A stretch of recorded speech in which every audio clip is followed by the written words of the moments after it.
প্রিয় উপস্থিতি, এ পর্যায়ে আপনাদের সামনে বক্তব্য নিয়ে আসছেন শহীদ জাবিরের বাবা। আপনারা সবাই বসে বক্তব্য শুনেন।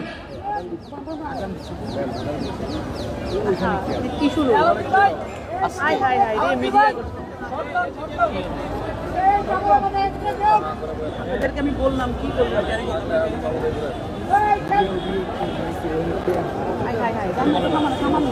আমরা সবাইকে বিশৃঙ্খলা না করার জন্য অনুরোধ করছি। আমরা সবাইকে বিশৃঙ্খলা পরিহার করার জন্য অনুরোধ করছি। আমরা শান্তশিষ্টভাবে প্রোগ্রাম সমাপ্ত করতে চাই। জাতীয় বিপ্লবী পরিষদ সকল প্রকার বিশৃঙ্খলার বিরুদ্ধে, জাতীয় বিপ্লবী পরিষদ সকল প্রকার বিশৃঙ্খলার বিরুদ্ধে আমরা সবাইকে শান্তশিষ্টভাবে আজকের প্রোগ্রাম বাস্তবায়ন করার জন্য অনুরোধ করছি।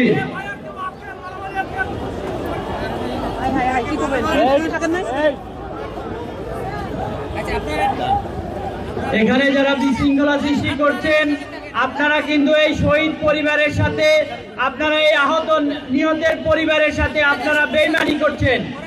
আপনারা যারা বিশৃঙ্খলা সৃষ্টি করছেন, আপনারা এই বিপ্লবে যারা শহীদ হয়েছে, শহীদ পরিবারের সদস্যদের সাথে আপনারা বিশ্বাসঘাতকতা করছেন। আমরা সবাইকে ধৈর্য ধারণ করার অনুরোধ করছি। আমরা সবাইকে ধৈর্য ধারণ করার অনুরোধ করছি। জাতীয় বিপ্লবী পরিষদ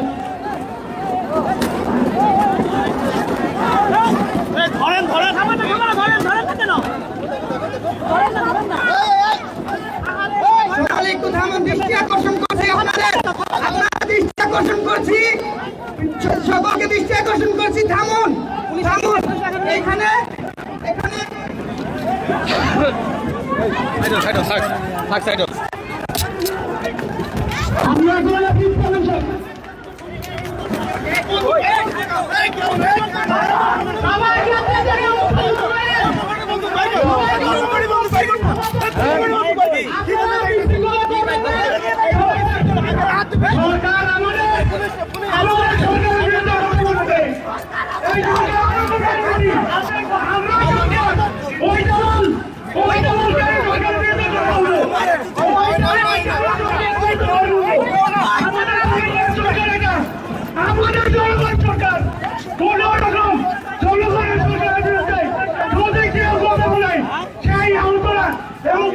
পরিবার ওই সরকারের পক্ষে থেকে ওই সরকারের বিরুদ্ধে